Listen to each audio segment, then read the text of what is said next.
Assalamualaikum warahmatullahi wabarakatuh. Alhamdulillah, alhamdulillahilladzi wa kafa. Salatu wassalamu ala ibadihilladzina istafa wa ala alihi wa ashabihi ahli sidqi wal wafa. Rabbi shrah li sadri wa yassir li amri wahlul 'uqdatam min lisani yafqahu qawli. Amma ba'd. Pertama-tama marilah kita panjatkan puja-puji syukur kehadirat Allah Subhanahu wa taala yang mana pada sampai detik ini Allah masih memberikan kita beribu-ribu nikmat, di antaranya nikmat iman, nikmat Islam dan ihsan, sehingga kita masih mampu menjalankan perintah dan syariat Allah Subhanahu wa taala. Salawat serta salam tak lupa kita curahkan kepada baginda alam Nabiyuna Muhammad sallallahu alaihi wasallam. Mudah-mudahan kita diakui sebagai umatnya Kanjeng Nabi Muhammad sallallahu alaihi wasallam. Pada kesempatan kali ini izinkan saya memperkenalkan diri. Nama saya Aditya Rali Cahya Utama dari Prodi Ilmu Al-Quran Tafsir semester 4 Universitas Ibnu Khaldun. Pada kesempatan kali ini saya membuat video untuk memenuhi tugas UTS yang diampu oleh dosen kami, yaitu Ustadz Mukhrij Sidki, pada mata kuliah Studi Naskah dan Ayat Pendidikan. Dan pada kesempatan kali ini saya akan menjelaskan terkait tafsir tarbawi atau tafsir pendidikan. Bagaimana kita mengetahui apa itu tafsir tarbawi?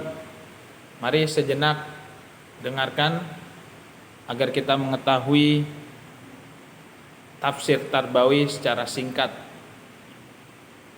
Tafsir tarbawi ialah salah satu jenis tafsir yang fokus pada nilai-nilai pendidikan atau tarbiyah dalam ayat-ayat Al-Qur'an. Nah, di sini saya juga akan menjelaskan secara singkat terkait tafsir tarbawi, bagaimana metode yang dipakai oleh tafsir tarbawi atau pendekatan tafsir tarbawi ini, kemudian asal usul kata dari tafsir dan tarbawi, ya.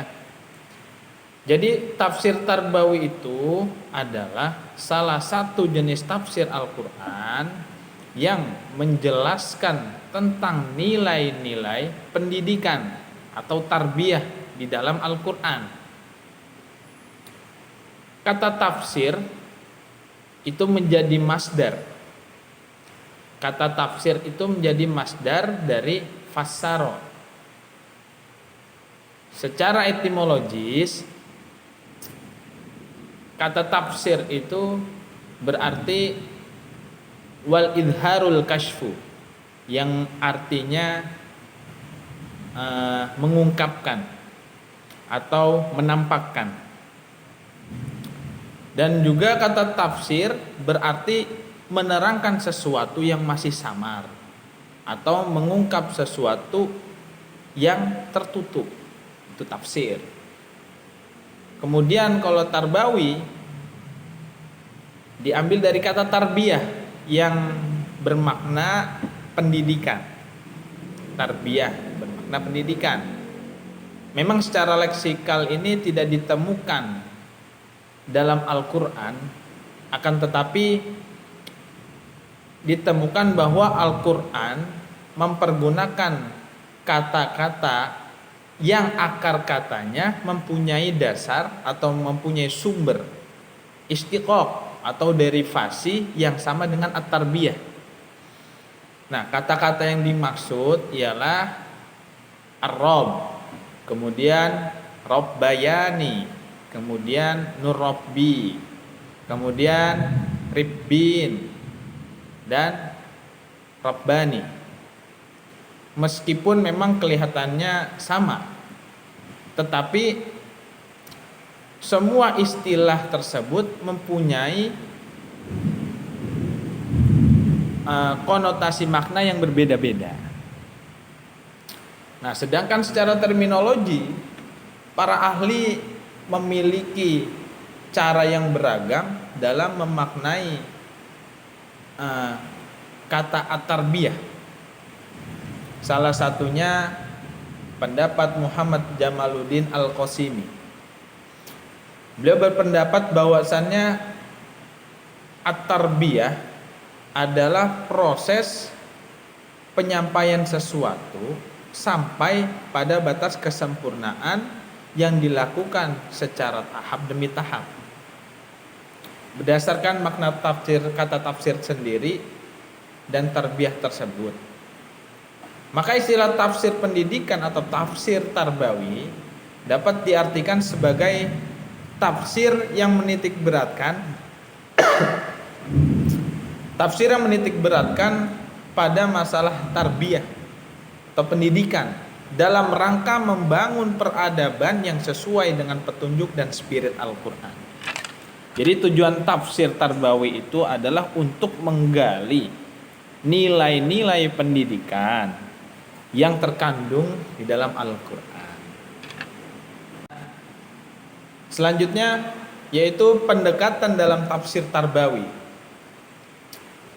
Di dalam Al-Quran surat Ibrahim ayat 125 yang berbunyi A'udzubillahi minasyaitonirrajim. Bismillahirrahmanirrahim. Ud'u ila sabili rabbika bil hikmati wal mau'izatil hasanah wajadilhum billati hiya ahsan. Inna rabbaka huwa a'lamu biman dhalla an sabilihi wa huwa a'lamu bil muhtadin. Yang artinya, serulah manusia ke jalan Tuhanmu dengan hikmah dan pengajaran yang baik, serta debatlah mereka dengan cara yang lebih baik. Inna rabbaka huwa a'lamu biman dhalla an sabilihi wa huwa a'lamu bil muhtadin. Sesungguhnya Tuhanmu, Dialah yang paling tahu siapa yang tersesat dari jalannya, dan Dia pula yang paling tahu siapa yang mendapat petunjuk.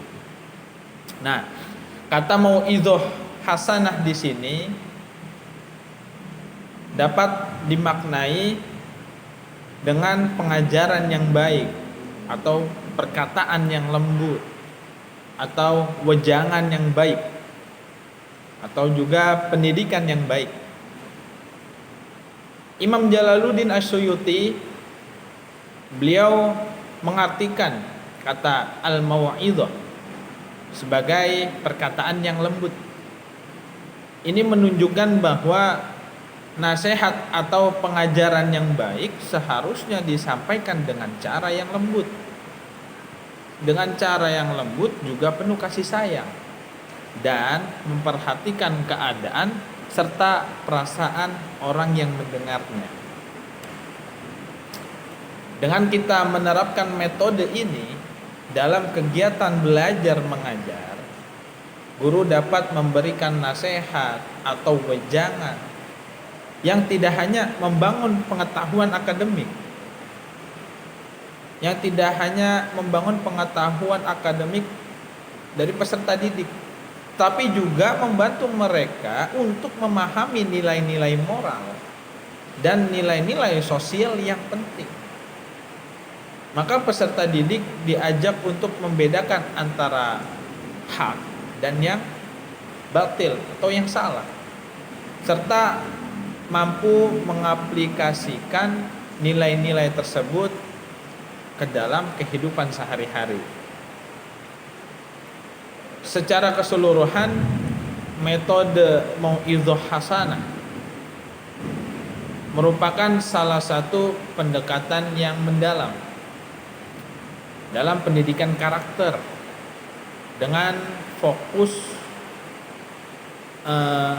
pada pembentukan kepribadian yang baik dan moral yang kuat pada peserta didik melalui pembelajaran yang menggabungkan nasihat, menggabungkan kata-kata lembut dan perilaku teladan. Baik, cara pendekatan yang kedua yaitu saya mengutip dari ayat Al-Quran, tepatnya surat Ibrahim ayat 24 dan 25 yang berbunyi, alam taro kaifa daraballahu mathalan kalimatan thayyibatan kasyajaratin thayyibatin asluha tsabitu wa far'uha fis sama tu'ti ukulaha kulahin bi'idni rabbiha wa yadribullahul amthala linnas la'allahum yatadzakkarun. Yang artinya, tidakkah engkau memperhatikan bagaimana Allah telah membuat perumpamaan kalimat thayyibah, perumpamaannya seperti pohon yang baik, akarnya kuat, cabang yang menjulang ke langit dan menghasilkan buahnya pada setiap waktu atas izin Allah Subhanahu wa taala. Allah membuat perumpamaan untuk manusia agar mereka mengambil pelajaran. Nah, dalam tafsir Al-Misbah karya Quraisy Shihab ayat 24 dan 25 dari surat Ibrahim ini, tepatnya surat ke-14 dalam Al-Quran, mengandung pengajaran penting tentang metode pendidikan. Nah, penjelasan singkat mengenai pandangan beliau terkait ayat tersebut yaitu, pertama, tanda-tanda kebesaran Allah Subhanahu wa taala.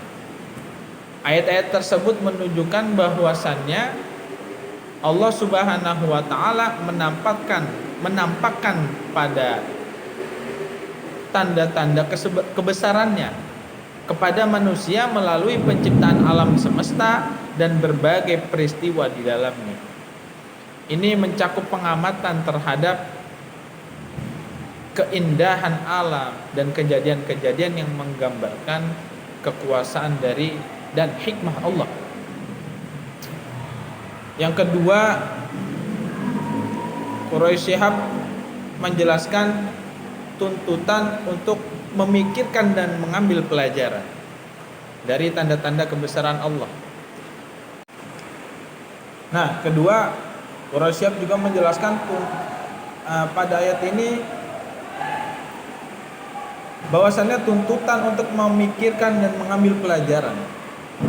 Ayat ini menyeru manusia untuk memikirkan dan mengambil pelajaran dari tanda-tanda kebesaran Allah yang terlihat di sekitar mereka. Hal ini mencakup refleksi mendalam terhadap makna penciptaan, makna kehidupan, dan tujuan hidup manusia menurut pandangan Islam. Kemudian yang ketiga yaitu pengajaran dari sejarah. Ayat-ayat ini juga mengandung pengajaran dari sejarah, di mana peristiwa-peristiwa masa lalu digambarkan sebagai pelajaran bagi umat manusia. Hal ini menekankan bahwasannya pentingnya belajar dari pengalaman dan memahami konsekuensi dari perbuatan manusia. Jadi dengan menggunakan metode pendidikan yang disarankan oleh tafsir Al-Misbah, umat Islam diajak untuk mengembangkan pemahaman yang mendalam tentang kebesaran Allah Subhanahu wa taala melalui pengamatan alam, melalui refleksi spiritual dan pembelajaran dari sejarah. Metode ini membantu dalam memperkuat iman, kemudian meningkatkan penghargaan terhadap keajaiban ciptaan Allah serta ajarannya yang terdapat dalam Al-Quran. Jadi bisa ditarik kesimpulannya dari penjelasan saya di atas, bahwasannya metode pendidikan Islam yang terinspirasi dan didasarkan pada Al-Quran itu menawarkan pendekatan holistik yang mencakup aspek spiritual, moral, intelektual, dan sosial. Al-Quran sebagai sumber utama ajaran Islam memberikan landasan yang kokoh untuk pengembangan metode pembelajaran, untuk pengembangan metode pembelajaran yang bermanfaat dan relevan bagi umat manusia. Nah, dari penelusuran ayat-ayat Al-Quran kita memahami bahwa pendidikan dalam Islam tidak hanya berkaitan dengan transfer pengetahuan, tetapi lebih jauh lagi merupakan panggilan untuk refleksi mendalam, untuk penelitian dan pengembangan akal sehat. Ayat-ayat suci Al-Quran mengajarkan kepada kita pentingnya belajar dari alam semesta, mencerminkan diri melalui nilai dari setiap bentuk pengetahuan yang kita peroleh. Pendidikan dalam Al-Quran juga menekankan pentingnya karakter moral yang sehat, karakter moral yang kuat, seperti nilai-nilai kejujuran, nilai keadilan, nilai empati, kemudian kepedulian terhadap sesama. Ini adalah landasan utama dalam pendidikan Islam. Dengan menggabungkan pengetahuan dengan nilai-nilai moral, pendidikan Islam bertujuan untuk mengubah individu yang berakhlak mulia, bermanfaat bagi masyarakat, dan berperan aktif dalam membangun dunia yang lebih baik. Wallahu a'lam bishawab. Saya izin pamit undur diri. Jika ada kesalahan atau kata-kata yang kurang berkenan, mohon dibukakan pintu maaf sebesar-besarnya. Kurang lebihnya mohon maaf. Wabillahi taufik wal hidayah. Assalamualaikum warahmatullahi wabarakatuh.